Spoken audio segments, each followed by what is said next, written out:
Well, welcome to our second session of this study of the head-scratching sayings of Jesus. And today we're going to be looking at one that has to do with hating your father, your mother, your life, hating everything. And, it's one of those scriptures that's, challenging on the face of it. But when we think of the Bible in general, a lot of folks, when they talk about it, they're sort of saying, oh, the Bible is a book of, family values. It's the book that, the fifth of the 10 commandments is about honoring your mother and your father. There's all sorts of instruction throughout the Old Testament primarily and into the New about how children are to be cared for, loved, raised, welcomed. There's so many stories about particularly in the Old Testament, but in the New as well with Elizabeth, but Sarah, Rachel, all these women in the Bible who long to have children, to create that family. It's not just women too; it's men connected to those women. We are taught, and there are ample stories within Scripture about God being a God of life and creation, and so it could be the creation. The creation itself, the redemption, resurrection, God being a God of life. And when we embrace life, when we embrace family, when we embrace community, we are giving ourselves to God. So then what the heck is this kind of a statement trying to communicate? It's been a tough one for a lot of people for a lot of time. And in fact, to the degree where some scholars, or some translations, I should say, some translations of this verse in Luke, this Luke 14, verse 26, they have tried to soften it. And I wanted to share with you a couple examples of that. They've tried to make it a little less intense than our version today. So what we have is, let's see if I can lower this here. Okay, so for instance, the Good News Bible, that's the Bible we were all given when I was growing up, when we became confirmed. But it translates this verse: those who come to me cannot be my disciples unless they love me more than they love father and mother, wife and children, brothers and sisters, and themselves as well. Now that sounds kind of palatable.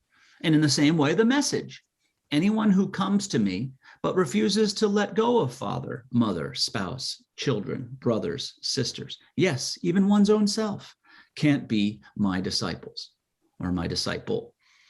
So there's been that effort to kind of, deal with this passage to make it a little more palatable, because the truth is, throughout history, there have been a number of people, not just adherents of Christianity, but within the tradition and leadership within the tradition, that have looked at this, that have come to this passage and been like, look, if this is really what it purports to say, then I'm out.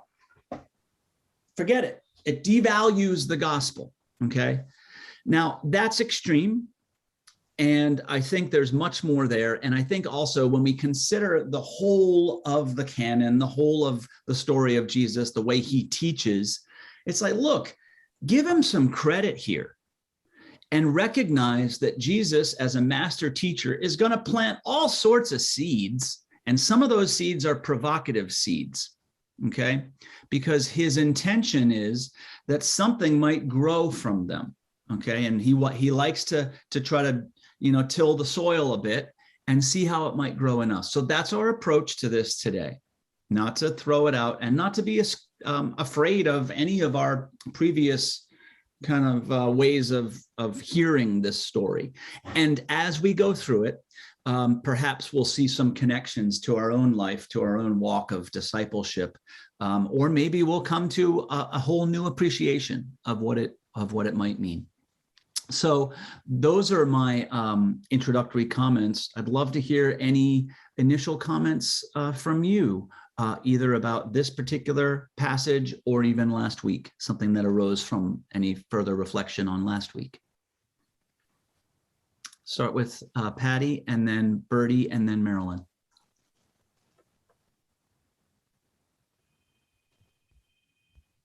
You're still muted. There you go.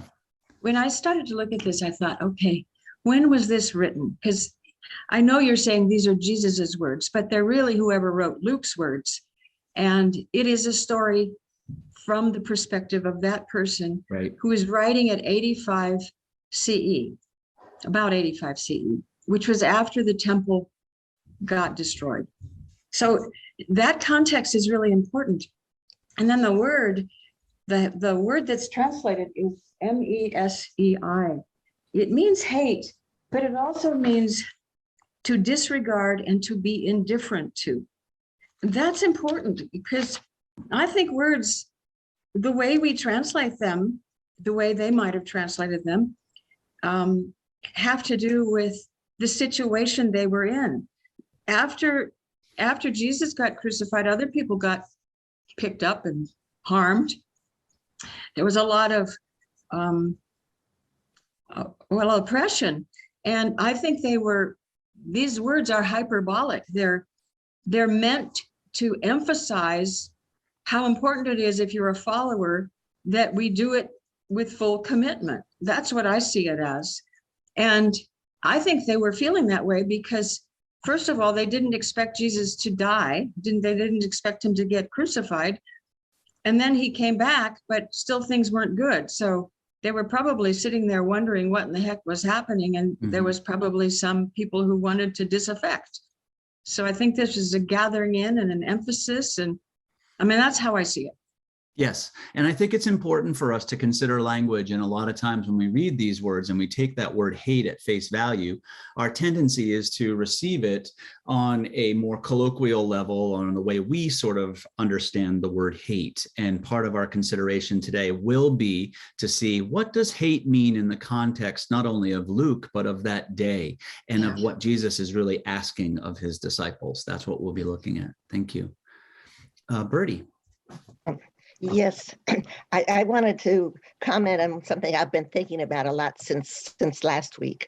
And you mentioned that in those days, their thinking was if people were rich and powerful, that they were blessed.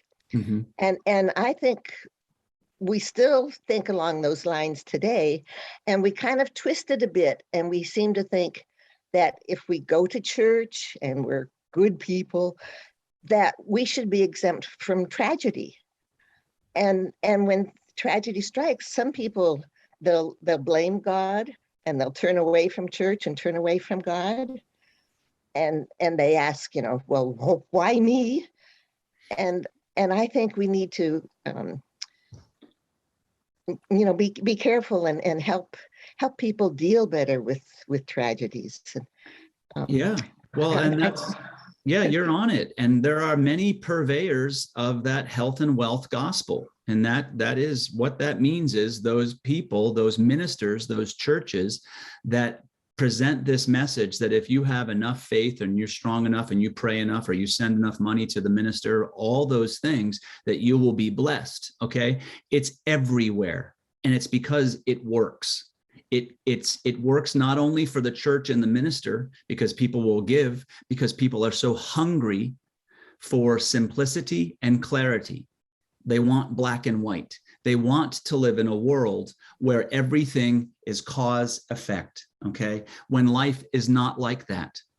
And the scriptures never talk about that, or they never present that as this is what the way it's supposed to be. But you're so right that so many within the tradition, and not just now, but throughout the tradition, have tried to present that. And it's seductive, okay? But it's not what the tradition, what the Bible is talking about. And it never presents that as the truth. And if you need any kind of reminder, go back and read Job. Okay, there's a lot of other examples of this, but that's just one succinct, powerful one. So, but you're so right. We do tend to fall into that place. And unfortunately, it leaves us in that untenable position. If we think that we're blessed in our lives because we have enough faith and we're good people, then when tragedy happens, because that's life, it just happens, we get sick, loved ones die, tragedies happen, then it leaves us in a tough position with God oftentimes. And a lot of people do, unfortunately, reject God or their notion, their understanding of what faith looks like as a result. And it leaves them then devoid of some really powerful tools that can help us move through these times of grief and into places of healing. And that happens largely because of community and because of, staying with it and staying in it and really looking to the tradition and the way over time communities have found their way through human tragedy and suffering. And it's the God who suffers with us. And suffering isn't the end, but it's never this promise of everything's going to be gravy and roses and that. So you're so right, Bertie. And there are many, many people, and many of us were raised perhaps in traditions that at least sometimes went there. And we do have to do a better job at presenting, the message in a way that's not sort of like a balm or a seal or a shield against the sorrows of this life. It's about embracing all of it and finding our way to faith through the darkest valleys. That was a long answer, but it just kept coming. Marilyn? Okay. As I read it, I kept thinking, woo, I wonder what our conversation's going to look like. I'm looking forward to it. Well, I'm beginning to get a hint. Yeah.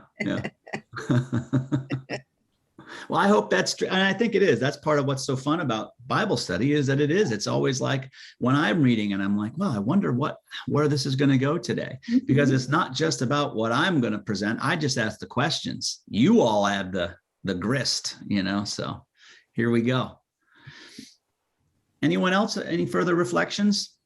Peter, if you're raising your hand, I can't see you. You've disappeared into the ether, but I know you're there, like the invisible man. Oh, there he is. Okay. Awesome. Okay. Yeah, Patty. So one of the things that this passage has done in me is to say, okay, what is my commitment? And what does full commitment mean? Is there a place where I would be willing to die? And in a sense, is there a place where I would be willing to live, even if it cost me my life? If the fuller life meant death, as it did for Martin Luther King. Yes. And I don't have an answer to that because I'm not ready to die. And I don't think I've risked enough to put myself. I have done some things that are risky, but I don't think that they certainly didn't put me at that edge. And I don't know if I could do that. That's the thing that I grapple with, because that's very sobering to me. It's very sobering. And I think if we're honest, many of us first world Christians for whom faith is more of a luxury, when we are faced with that, it is sobering. And so you're not alone. And I want to say that it may be that you have not risked what you have to risk.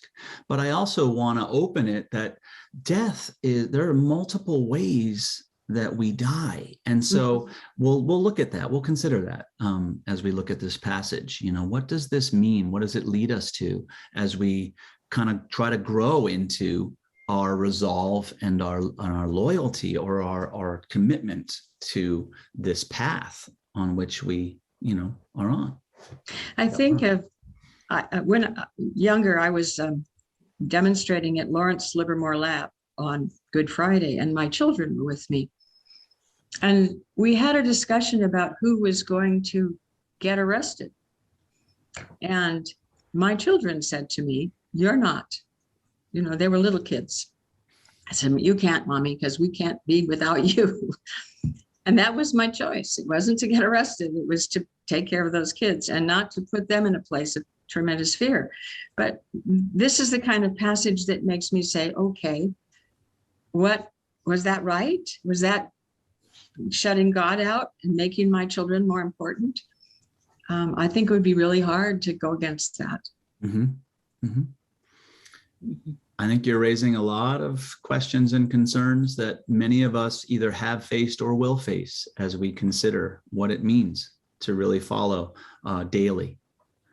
Yeah. So good stuff. Anyone else have any questions or reflections? Margaret. I get the feeling sometimes, well, she brought it on to herself. You know, you made your bed, you got to lie in it. We don't have any excuse for it. So who's the she? You mean in your own life? Yes. Yes. Well, and even that, it kind of sounds harsh, but it is this sense of following through. If there are things that are consequences of conscious actions, then follow through is an important way that we live into our choices. But sometimes the consequences are unforeseeable or not caused or anything. And even so, we find our way through grace and forgiveness and latitude with some of the choices we make, especially if it's people we care about or love. It's easy to cast that judgment on people we don't know who find themselves in trouble. And we look at their lives and their choices and we say, well, Yeah. you made your bed, lie in it. But if it's someone we know and love, it often evokes a different response. And that's also, I think, something we'll consider as we look at this passage and the challenges that lie in those postures, those ways of being. I think that's a good lead in for the reading of this section today. It's not a long section, so maybe if I could just get one of you who would be the volunteer reader before I share the screen, because I don't know that I can see you. Would anyone be willing to do that? Boyce, if you're raising your hand, I can't see you. Here he comes. It's okay. All right. Anyone want to read? I could read. Okay. Thank you, Marilyn. All right. Let me share the screen here. I would be willing to read, but I just got a call from my dentist and they want to change my appointment to now. So guess what I'm going to do? Well, Boyce, you will be missed, but hopefully you'll get to pick this up when you get back. Well, you'll be gone, I'm sure, but I will watch if I can find it. It's hard to, I'm having trouble. I saw that. Yeah. Yeah, We'll get that squared away. yeah, I know. Okay, take care. All right. Thank you. Bye-bye, Boyce. Goodbye. Go ahead, Marilyn, when you're ready. Now large crowds were traveling with him, and he turned and said to them, whoever comes to me and does not hate father and mother, wife and children, brothers and sisters, yes, and even life itself, cannot be my disciple. Whoever does not carry the cross and follow me cannot be my disciple. For which of you, intending to build a tower, does not first sit down and estimate the cost to see whether he has enough to complete it? Otherwise, when he has laid a foundation and is not able to finish, all who see it will begin to ridicule him, saying, this fellow began to build and was not able to finish. Or what king, going out to wage war against another king, will not sit down first and consider whether he is able with 10,000 to oppose the one who comes against him with 20,000.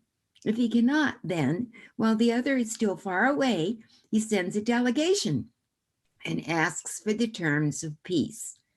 So therefore, none of you can become my disciple if you do not give up all your possessions. Lots there to unpack. All right, so let's get started by just asking a question, a little bit more of a general question. And that is, how might the quality of your relationships with your own family affect the way you hear and respond to Jesus' words?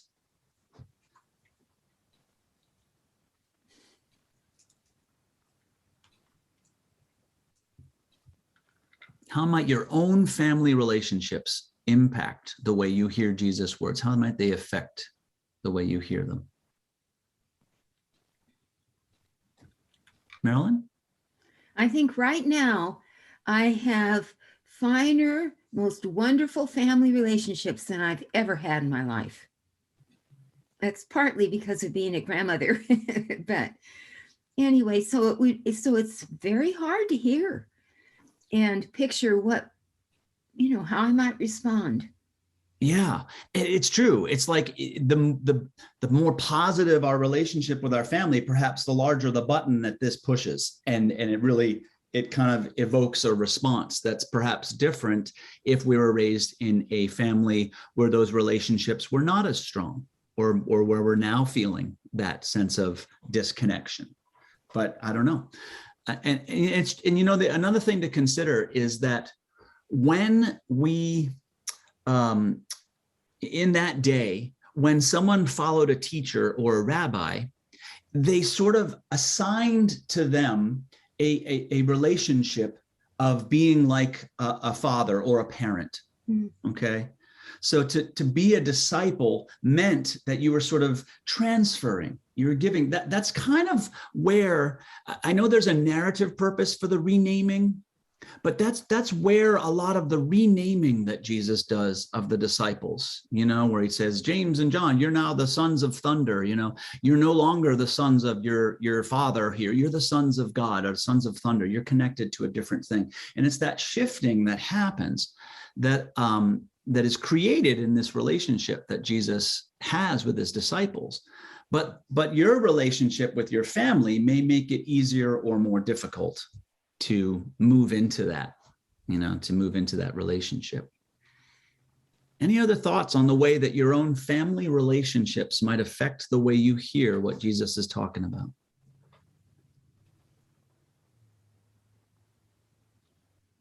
Go ahead. Yeah, Patty. I was thinking about Jim Jones and Guyana, and how whole families self-destructed down there, and what it means to be committed supposedly to God. I mean, that was the invitation, that this was for God. And it makes me think of all the ways that we have Christianity or other faiths, whether we blow up mosques or we blow up Jewish people, or we do whatever we do in the name of God, and as a full commitment. And that's a daunting, that's what comes up for me, that there's a daunting misuse of these passages sometimes in a way to coerce people to do things. And I think that's a totally scary thing. And sometimes we think we're doing it for our family, but it's not for our family. Right. And it's like, where does it lead? You can embrace someone in their way of doing it. You can give yourself over to a message, but where is it leading you? And Jesus was always leading people to engage in community, to engage in society, to step forward into places of pain. And so, and make a difference and give themselves to it. Whereas some of these cults remove themselves from the world and seek to isolate, and really to what end? Usually to a next life kind of approach, which is not really what the gospel is, what the gospel message is, or the message of Jesus. But it's hard to discern in the moment sometimes. What is the ultimate message? What's the purpose? But when we look back, you can sort of see that the fruit that was born from all of these movements was not one of creating the things that Jesus is talking about.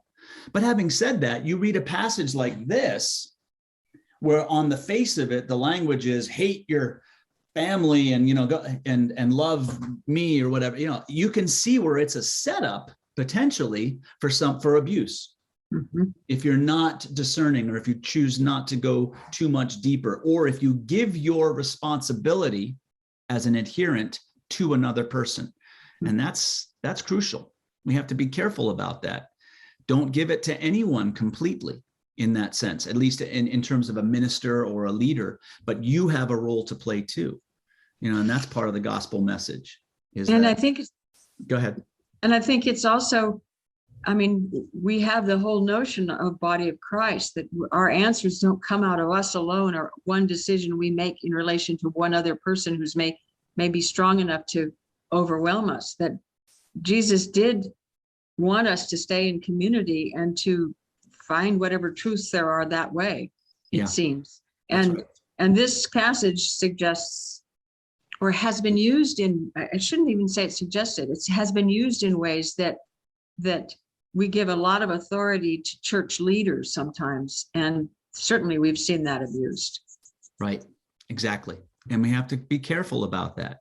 And yet, this is a passage that's asking for full commitment. So it's very difficult at times to sort of say, okay, well, this is it. Oh wait, no, this is it's not cut and dry. It's not black and white.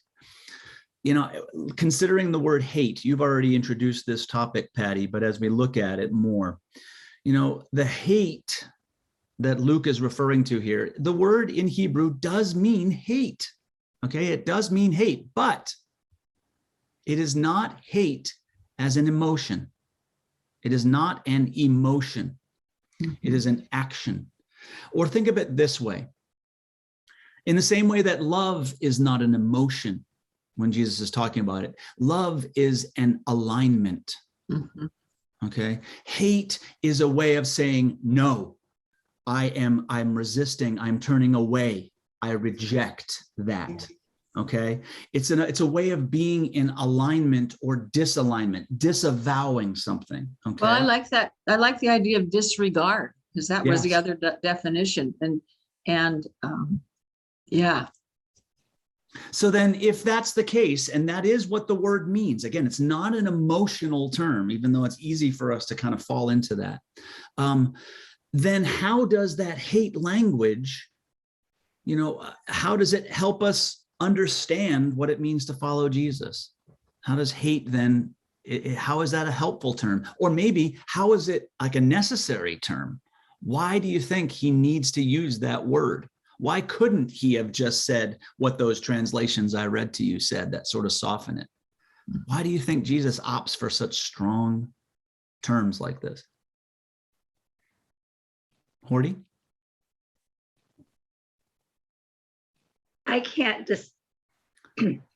disengage from what Patty said, because that was my first question when we began this, is what are the other possibilities of translation? And so some of my question is, why did we get so stuck in the word hate? Why did the people that chose to bring it down to us not move into disallow?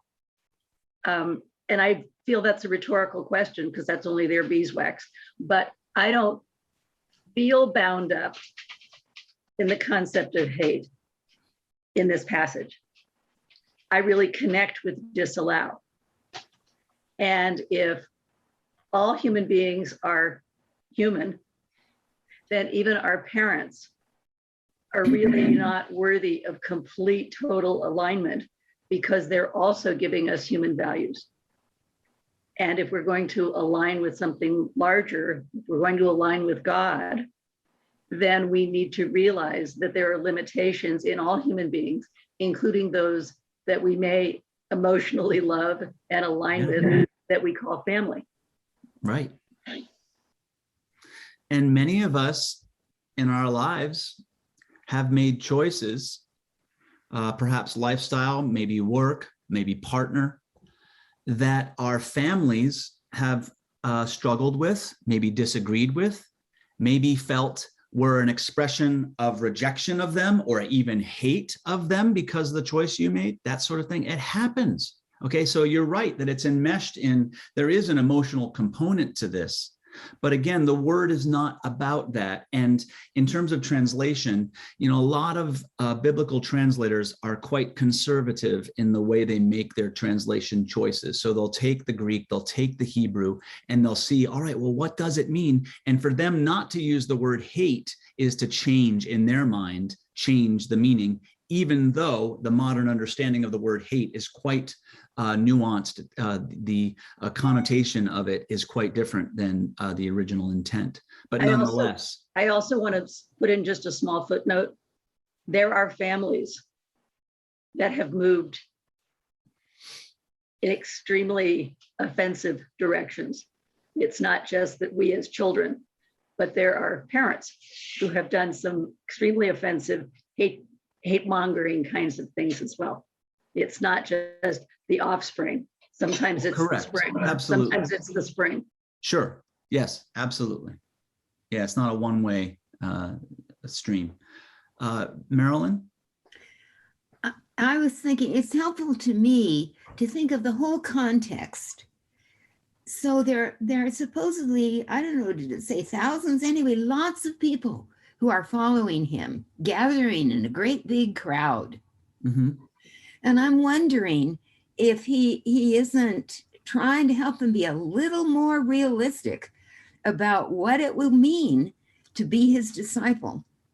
That just being part of a crowd following along, it isn't going to be anywhere near enough. I think you're onto something, Marilyn. Yeah, and we'll come more to that point as we move through this. But I think you're onto something. Patty? I think that for me, the strength of the word hate, because it does charge me. It also probably made everybody stand up and be charged and to ask, what does this mean? And maybe the intention Jesus had is to have them ask, what does it mean? That they ask themselves, what does it mean? It certainly makes me do that. And how am I attached to my own understanding of what I'm supposed to be doing? So how am I attached to giving my reason over to a leader? How am I attached to my family? How do those things, how do they go together? That they were supposed to think about this. Like Jesus is always making us think about things through the parables. And this is another one of those, you got to think about it. It's that it's not the end statement. It's the beginning statement. It's the beginning invitation. Right. No, that's a great point. And actually, if you look at the other uses of this term, this Hebrew term for hate, I think it's in every other instance. It might be every other instance except one, but I think it's every other instance. That word is used in a context of people hating the adherents of Israel or the followers of Jesus. Okay, so it's about something that's put on them. It's about an experience that they're well aware of, but it's external to them. And so now it is quite charged for Jesus to take this same term and to use it in a similar way, and then to apply it to your family, to the ones you love. It's even that much more mind-blowing and that much more charged. And again, I think you're both, as you were both just saying, Marilyn and Patty, that is intentional, and it's intended to say, okay, well, we got to think about this, and really it's a preparation statement. It's a way of saying, all right, it's not enough to just sort of, kind of hide in the masses here. You need to be willing to make a choice, and a strong choice, a difficult choice, and be willing to make that choice, not just one time, but often, maybe daily. As it says. Yeah. So what do you think Jesus means then when he demands, like he doesn't just say hate your family, okay? He goes on to say hate even your life itself. And the word there in the Greek is the word psyche, okay? Which has to do with your sense of yourself. Here's a I think an appropriate word. It may not be completely the meaning, but your identity. To hate your identity, or to turn away from your sense of yourself, of your identity. What do you think he means when he's demanding that?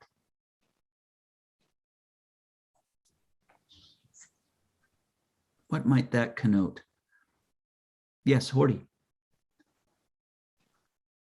Well, as a human being, we can only have a limited perspective of anything. So generally, our identity is our perspective of ourselves, which is only going to be a fragment of God's vision of us. That's true. Well, and then the question is, who are you? What makes you you? What are the markers of your identity? Okay. Jesus takes those, and in this instance is saying, I want you to take those previous markers, and if you're really going to do this, they don't have a hold on you anymore. They can't have a hold on you anymore because you're new. You're not that. Okay. That's, wow. It's mind-blowing. It's empowering. It's scary. It means to let go. And as you consider, it doesn't mean to hate your life or like to despise your life and despise yourself. Oh, I'm a horrible person. Not at all. But it means that the former markers of who you always said you were or thought you were do not have a grasp on you anymore. Man, in some ways that's liberating. Or even who you've worked so hard to become. Yes, because that can be false identity too, or could be all sorts of different things that can have a hold on us. Be they positive, be they negative, be they stuff that leads us to leap or holds us back, all that stuff. Jesus is saying, look, if you're going to do this, all those other markers of your identity don't hold sway anymore. This new identity does. That's what it means to hate one's life, to hate one's sense of self, the previous understanding that you had of who you really are. Now, to consider that, so what are there any markers, like previous markers of yourself, your sense of self, that you have found have had less of a hold on you, or that you've let go of because of your faith?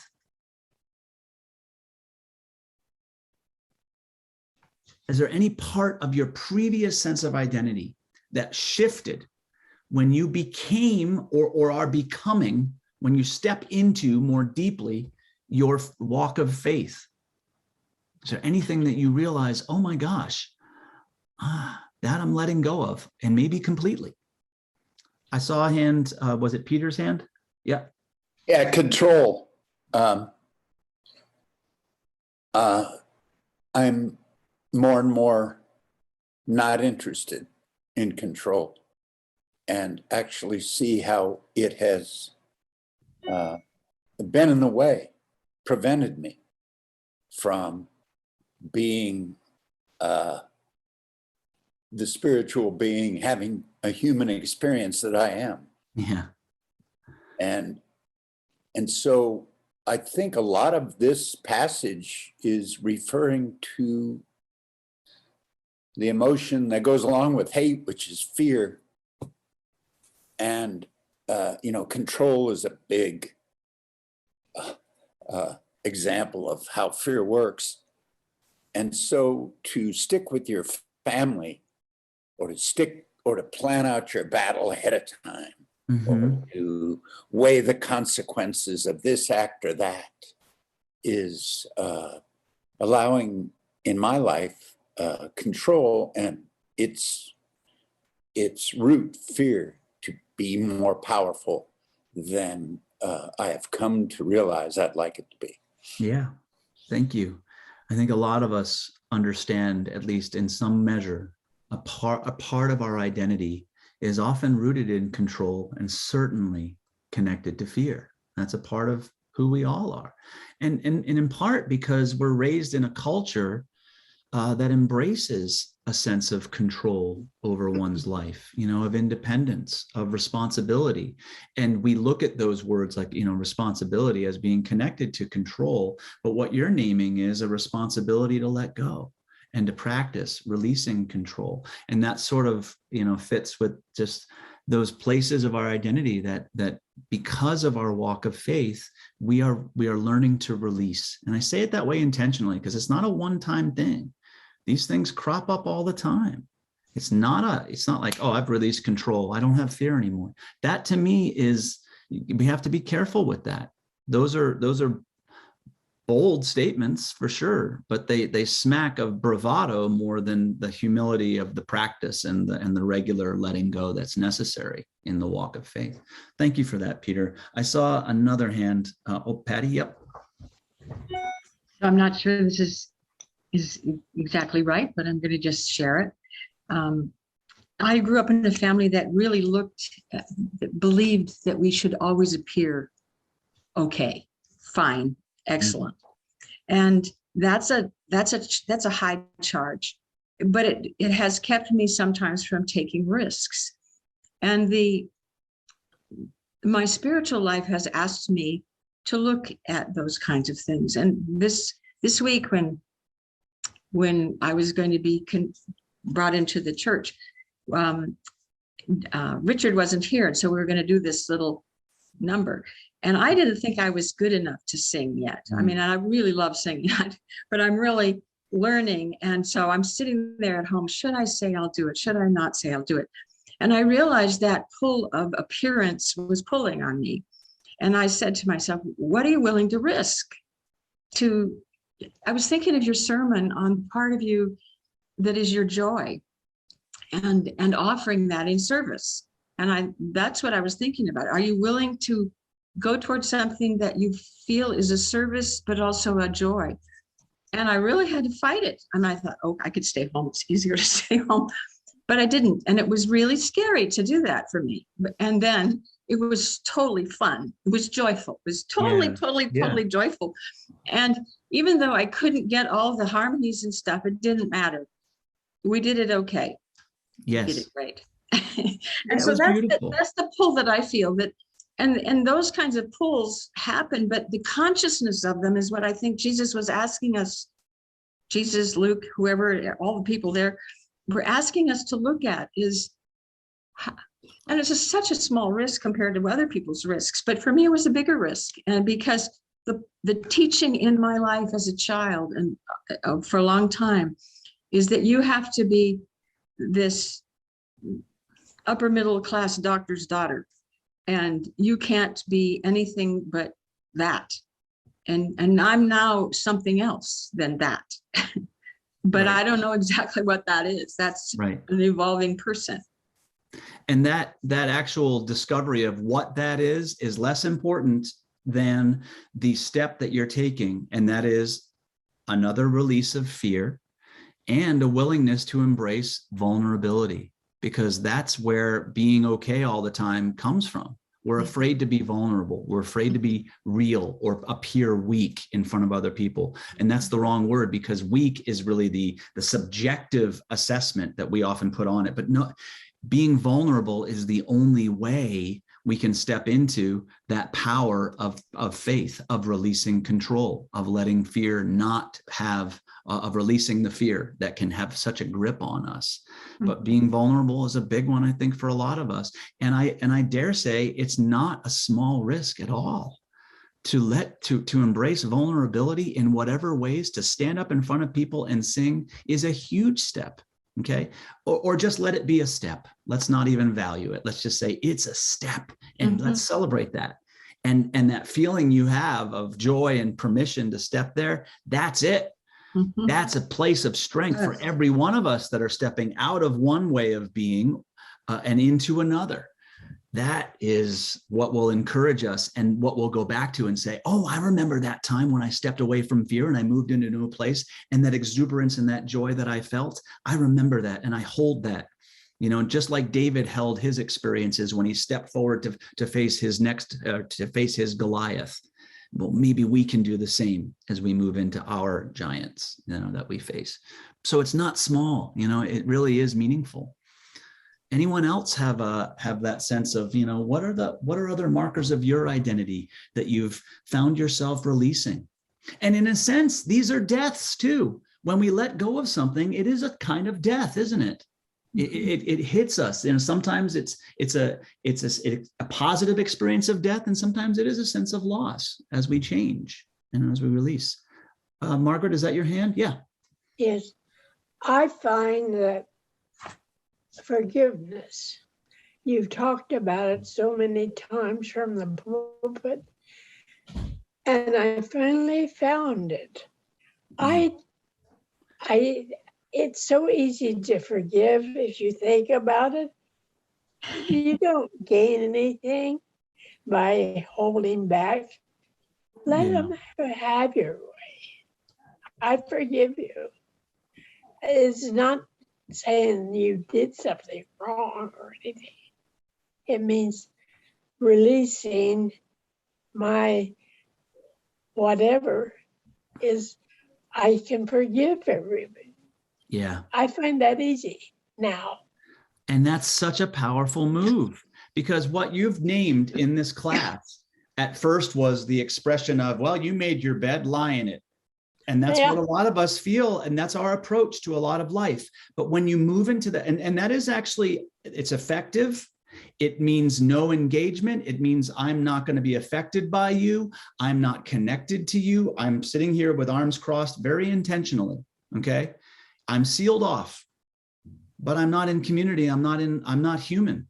It's what I'm not in my fullness of humanity when I do that. But then the movement towards forgiveness, yeah, it seems like there's all sorts of reasons why we resist it. But as you're expressing, you step into it. And when you finally fully do, it is so liberating and it's so freeing and connecting. And that's, it's a totally different posture. And that's its own kind of death. It's a death of this hard way of being in the world, and that's life-giving. So that is part of the walk of discipleship. These are all such beautiful examples. Anyone else have another one? Steve.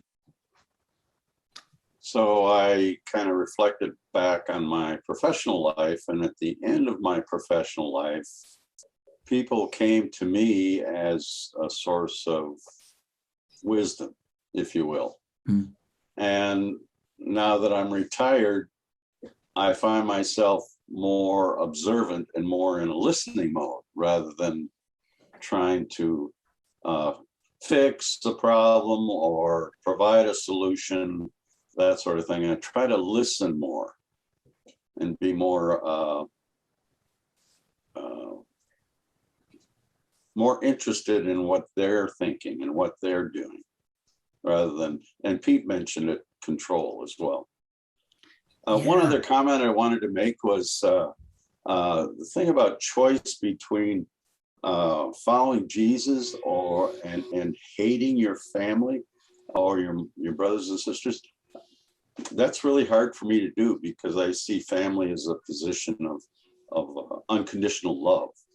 Right. And it's hard for me to just turn away from that. And to me, it doesn't seem like a choice, or it's not an obvious choice yet. It's understandable. And I think again, this passage is trying to tweak some of those challenging places in our lives of what we hold on to or what holds us. And some of the things that hold us to a point of freeing us to take the next leap. They hold us and then they release us and let us fly higher. Some of those places though can hold us back. And that's where there's discernment. And I also love that you once again named that place, of release. That's so powerful. That need to be the answer person, or that our approach to our lives is to find answers. That is that can be a very fear-based approach, because it's a lack of trust in the greater wisdom that may surround us. And to move out of that place, a lot of people come to church and they expect the minister to be the Bible answer man. And what they learn in many churches is that it's about learning how to ask the questions and receive the questions and not focus so much on getting all the answers all the time, but really listening, learning, growing, doing the hard work, stumbling, falling. That's the walk of faith. That's where the real meaning and the real learning happens. But it takes a bit. We're a culture that relies on experts, and there's a place for that for sure. But we can get overly reliant on it. And that's part of this too, is that loving our family is not a problem. We must love our family. But when that love for family becomes that thing that holds us back, like the last week, the rich young ruler, it was his wealth that held him back. Whatever it is that may hold us back, that's what Jesus is trying to tap into. Patty. Something that you said, Steve, really touched me, and that was that the difference between Jesus and family. And I think about when we studied the Lord's Prayer, the idea that God is Abba, that Jesus is family, and it's hard for me to see that. I mean, but what you said made me think of that perhaps part of this invitation is to see that that we are part of God's family and God is a part of our family. And when we see Jesus so separately from parents or children, which I do, that maybe I'm not seeing that relationship, which is so invitational in the Our Father passage. It just dawned on me that that's a real separation in me. Yeah. Yeah, it's a broadening of the definition of family. And it kind of invites us into that space, whatever that means, you know, wherever we're coming from. Again, if we had a family that wasn't life-giving, or we don't have the strong relationships, it may be really refreshing to consider finding family in discipleship or in church. You know, that's incredible. It can be both, though. We can still find that life-giving relationship in our discipleship, even if we have, you know, a strong, loving family, supportive family. But it's about breaking open our definitions of, okay, what is family really? What is this walk of faith revealing about what family can look like? Who is my brother and sister? That kind of thing. And that's really where so many of the questions come from. The people that come up to Jesus are constantly asking him questions like that. How about this? This is one that is another little button pusher, but not necessarily because of the actual context of the scripture, but because of what it's become afterwards. But when you hear the phrase cross to bear, how do you hear it? You know, what do you think he means? What does Luke mean when he has Jesus say, you must carry your cross daily? Speak to that a little bit. Marilyn?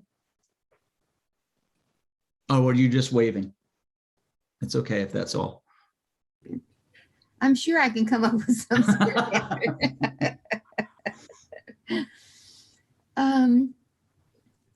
I find that the older I get, the more I consider each day as its own separate experience.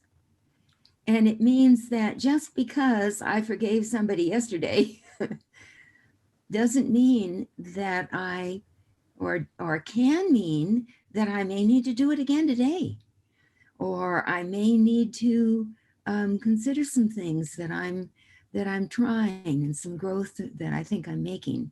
It isn't enough to say, oh, well, I did that yesterday, I'm set. No, today is a new time, a new experience.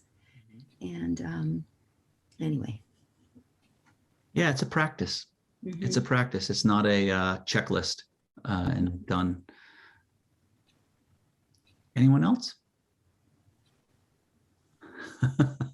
I'm laughing at your cat, Horty. Yeah, you know, to bear one's cross is a very loaded, again, another charged term. And in that context, they knew very well that to be a Christian or to be a member of this new way that was not called Christianity back then, but when Luke is writing, this is not an easy time. You know, they've just emerged from a lot of time of destruction, and it is still the time where, while it wasn't widespread and totally consistent, it was sporadic and fierce at times in terms of persecutions and the easy way that Rome would just dispose of people with whom it didn't agree. And crucifixion was their preferred choice, because not only did it cause a lot of suffering, but it was very powerful for those that saw, you know, because that person would be, you know, exposed. But it's more than that specific experience, and as you know, devastating and fear-inducing as it may have been, as it was. Jesus or Luke is talking about this way of living with an awareness that suffering around us is real, and that if we're going to be part of his disciples, part of his family, it means awareness and then stepping into it and being that person that takes action in the face of suffering and doesn't just hide from it, even if that causes us suffering. Any comments about that? Or as you hear that, have you found yourself in your own faith walk provoked to take action because of witnessing suffering, even if it caused you suffering?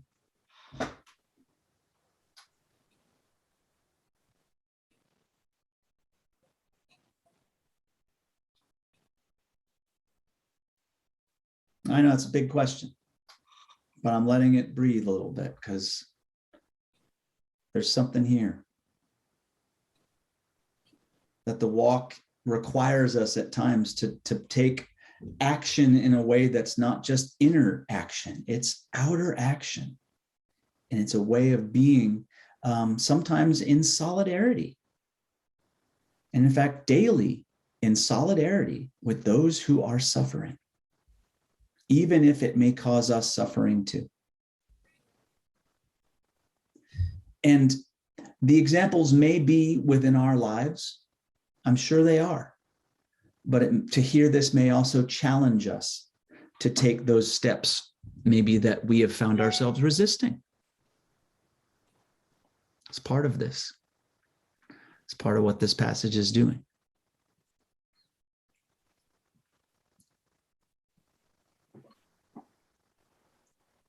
Dan, Bob? Yeah. have you ever had that experience? Sure. I mean, when last year, when George Floyd was murdered, and we had that gathering of people out in front of, that next day out, it was Black Lives Matter gathering out in front of the courthouse. It was an incredible event. And it was so powerful and loving. And actually the Auburn police were there and they knelt by our side in solidarity with the feeling that people had, that we all wanted justice, and that when things aren't right, they're not right. But there were a number of people who drove right through the middle of that with all sorts of language and their own different opinions on the ways that was being expressed. And subsequent to that, we have seen a lot of sort of polarization about what it means to be, sort of supportive of the injustice of that and holding a greater accountability for sort of, say, police in general, but also then still be supportive of police, even if you feel, the need for better accountability. And it's like, no, it's an either or. And to face that, it has ramifications on, personal life, public life, who we are as a church, as a community, all these different ways. So that's one example of, a place where I felt provoked to participate in something and to stand up and use voice and use, gathering to say something and be a part of something. And it was a step, but that's one area that came to my mind.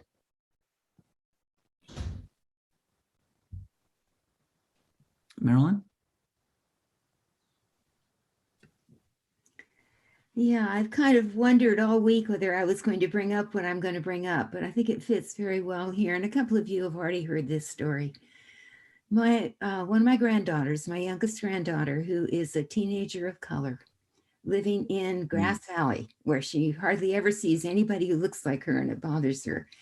She went to a football game at the big Nevada Union High School with 6 friends, and she ended up really being attacked by some other kids. They were all crowded in trying to see the game, and she felt that her space was being invaded and asked the person to back up, and that was the beginning of it. And she ended up crouched down in the ground, being hit on the head, and kids calling out the N-word and saying things like, fight, fight, fight. And it was just, it still, needless to say, is so painful to me. I am determined I'm going to take action. We have heard from so many people who have said, this isn't the kind of community we want Grass Valley to be. And so it's not, I think that this group that gathered really represents a much smaller part of the population than the people who have been calling my daughter to show her support. And it's really been wonderful. I just haven't decided yet quite what I'm going to do. It has to be something that's going to be helpful to my granddaughter and not embarrassing or something she just sort of wished nobody knew I was her grandmother. Anyway. Thank you for that, Marilyn. Thank you for sharing that. And yes, that's a beautiful and powerful example of being provoked to take action at the risk of suffering. And you know what's funny about the word suffering is that it's really suffering is a kind of subjective valuation of maybe pain. So when we're doing something like this, I wonder, I wonder if you would if whatever consequences happen or however, when you feel motivated and you feel provoked and you feel like you're doing something right, our sense of what is suffering changes. And it's like, I don't feel like I'm suffering. Yeah, I might face some flack. I might face some consequences or challenges as a result of this, but I may not name it as suffering. Maybe someone who's external to it might be like, oh my gosh, you really took on a lot of suffering there. But it's interesting to think about, suffering is really evaluation. And when we're in the midst of it and when we're motivated and when we feel like we're maybe moved by a higher purpose, our understanding of what is suffering can change, can shift. Horty.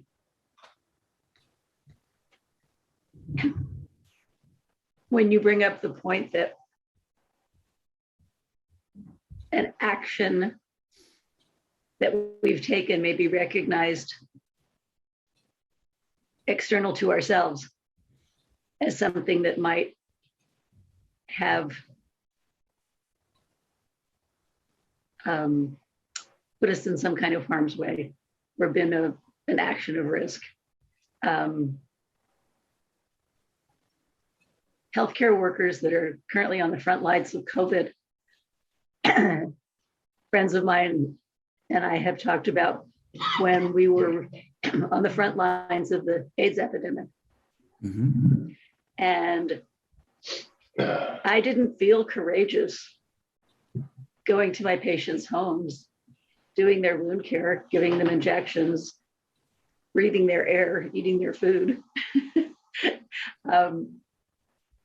It was what needed to be done.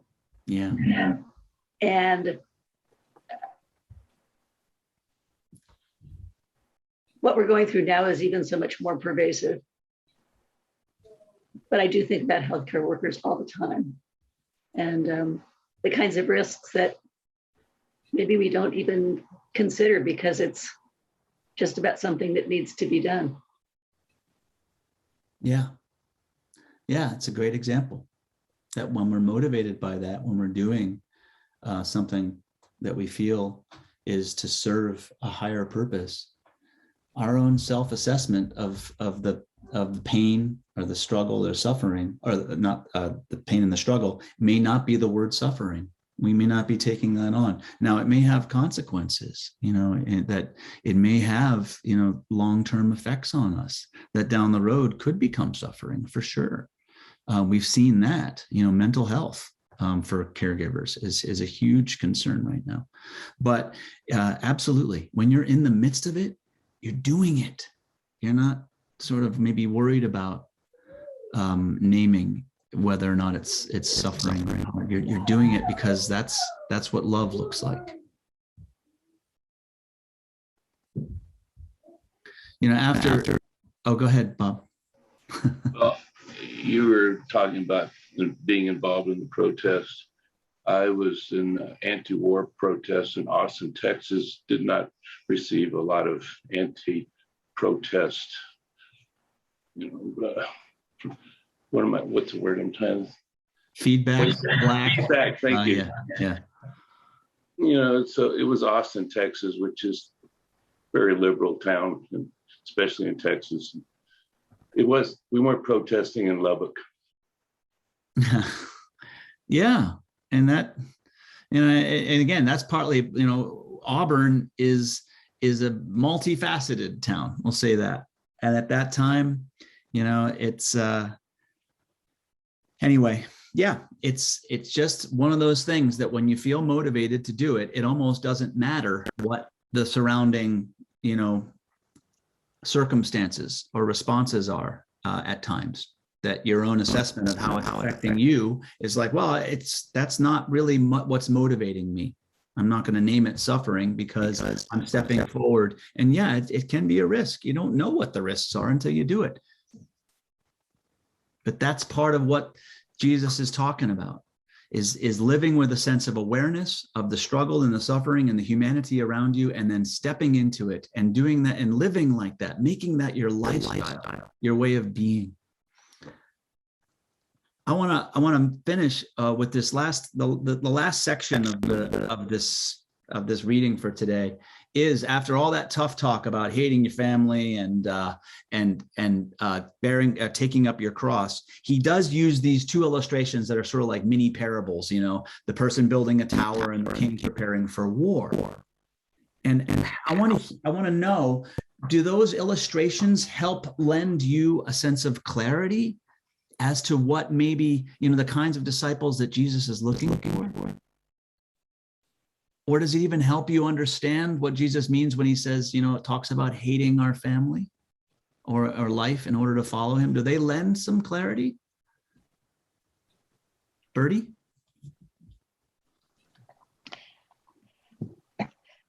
I see it as Jesus not wanting a quick emotional response to his call, but for us to be using our mind and thinking about it, our whole selves being involved in a commitment to him. Beautiful. I agree with you. I think that really is it. It's a discernment. It's a full, whole process, not just an emotional yes, but a real commitment, a real understanding. Or seeking to understand more about what we're doing so that we can step more fully into it. Anyone, Marilyn? It reassures me that my wanting to think through exactly the sort of action I want to take is the right thing to do. Rather than just sort of, I could have stormed into the sheriff's office because I didn't like the way the sheriff's deputies handled the whole thing, the very next day. And no, I want to use my mind. But at the same time, I would say that there's a space in me that longs for that freedom to do that, march in and just speak your mind without being so deliberate. So there's that part of me, because I come from a more naturally deliberate way of being. So that part that would free myself to do that and then face the consequences, there's a lot of room for growth there too, isn't there? So it's like, I don't necessarily want to rule out one way of being, but I think on the whole, what Jesus is saying is the choice to follow is one that does require daily involvement, daily consideration. It's not a one-time choice and then you're in. I'm good now, so I know where I'm going after this life, so I can just kind of sit back. And we hear that. I talk to so many people at the gym or whatever, and they say, oh, church is nice, but I don't go because I already know where I'm going, that kind of thing. And it's like, okay, that's one way of understanding all of this. And I don't think it's certainly what this passage is about, but it's a daily consideration and an awareness and a willingness to step forward and be counted. And that takes discernment, even if it means, well, today I'm going to fly off the handle for the sake of love or whatever. And then learning to deal with the consequences of that can be challenging too, to be forgiving of yourself, to be, or just to say, wow, I did that. That can be amazing for people. It feels good.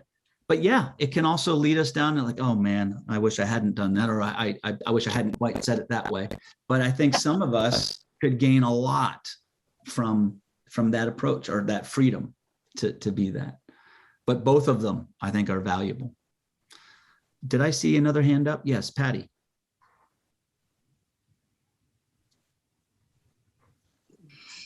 I think that sometimes when I have been willing to fight for what I thought was justice, and I have a daughter who's handicapped, and when she was in school, she often was, well, they attempted to restrict her from doing things like, no, you can't go on that band trip or that choral trip because we don't have a bus to take somebody who's handicapped, or you can't be in the play because you can't do this. And so I was an advocate for her, and at one point called in the ACLU to help me, which they did. And what I learned from that is how much I could get into an us versus them place for social justice. That I needed to learn how to find ways. I mean, sometimes you have to take a stand in social justice, and it does seem like us versus them, but you have to hold them also. Oh, I have to always now say, those people who don't get it yet, like I have, they've got something to teach me, and I need to learn it. I can't make it us versus them. I have to make it, let's build a better world. So part of I was successful, but I also talked to my daughter a lot about consequences when we fight, and that not everybody's going to love it. And that I want you to be ready for that. I want you to be ready for that. Now, she is somebody who, as a teacher, is the advocate for the underserved par excellence. You do not mess with Sophie, because if you do, you're going to find somebody who's both compassionate and brilliant. And fierce. Yeah. And fierce. She's a fierce Sophie. Yeah.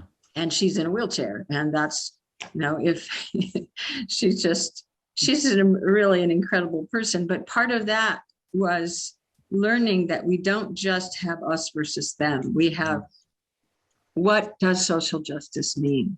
What does it mean? And I think that's so important as far as what we're talking about here, because it's not just, it's those examples of, like, if you're going to have a fight, you have 10,000 men, you're going against 20,000. Are you going to be successful? Success isn't about winning the battle. It's about winning justice. Jesus was about justice. Yeah. So, and that example of the king is speaking exactly to, yes, your example, that it's not just about monolithically and one size fits all. Yes, step into the battle and, go suffer, because that in that instance, that mini parable, the king the advice is, no, if you're facing those odds and you're discerning, you go make peace. You don't foolishly send people to their death, but that's part of the discernment process. How is it that relationship can be built even while struggle is named and suffering is entered into and justice is sought? It's not a one size fits all approach. Horty? I was really taken in that passage by the fact that the guy didn't go to the other side and say, how can I negotiate surrender? Right. Then how can I negotiate peace? Yeah. And that to me was really what I heard Patty saying, that the consequence is the best resolution for everyone, for each of us to learn something, for each of us to get a takeaway from something that feels meaningful to us. And in speaking with Marilyn about the situation with her granddaughter, I said, and my prayer is that the perpetrators of this seeming hatred would also be touched by the positive that we all hope comes out of this, that there will be strengthening in everyone involved of the awareness of good. Amen. Thank you. Stephen. Just wanted to point out there's a big difference between asking for terms of peace and asking for terms of surrender. Absolutely. Yeah, it seems to suggest this means of finding not only relationship but mutuality as well, and not a subservience and not just sort of giving in, but finding a means to maintain relationship within community and within strife. And so, yeah, that's it's like using the whole breadth of tools that are at our disposal to find our way daily through the various challenges and pitfalls that come, and not to seek to insulate ourselves from that, but to step And forward. also not fighting. Not fighting. Yeah, not necessarily. Yeah, right. Exactly. Absolutely. Yeah. Sometimes can mean stepping forward, but not necessarily wielding weapon, but stepping forward to be accounted and putting yourself at risk for the sake of love and connection and relationship. And that is challenging. But that's what Jesus, that's the stakes. That was the stakes in Luke's context. And that's the stakes on one way or another of walking the walk today. And whatever those markers of our own identity that we need to release, or whatever the suffering and the struggles around us that we need to be more to be aware of, may we meet all of them with love, with the markers of faith, with forgiveness, with compassion. That the greater cause of Jesus' message and humanity would be served. So far from hating our parents and our families and our lives in an emotional way, this passage is just hoping for us to step more deeply into it, into discipleship, into following, into love. And so thank you for engaging that conversation with your examples, with your lives. And my prayer for all of us is that this opens something that gives us maybe larger lenses that we might see our daily, interactions. Yes, Horty. At the conclusion of our sessions, I often come back to where Marilyn begins. I wonder what we're going to say today. And for me, a summary of this is questioning. What would it mean to hate my mother and father? Well, what's my attachment to them? I mean, just the questioning of all those parts of things. What does it mean to be ready for battle and want to negotiate peace and not surrender? What does it mean to want to build something and go about it half-cocked? Just the questioning of all those kinds of attachments. So not just our relationships, but our attachments to a certain outcome. I think this passage for me raises a question about attachment to everything. Yes. And that's why it ends the way it does. You must release all your possessions, because that's what it is. That's the things that we're holding on to, sometimes clutching to, because that's who we think we are. That's our identity. That's what makes us feel safe. And he's saying, let go of that and come discover what life looks like, not so much safe. So here's to more of that, friends. Step into it. And thank you. Thank you again for a wonderful session. We'll see you next week. The notes will be available on the website. And next week's reading is Mark chapter 10, verses 32 to 45. I think it's the one that has to do with being a slave to all. All right. So we'll have fun with that one too. All right. Be well, friends. Bye-bye. Bye. Bye, Margaret. Bye. Bye, Ann. I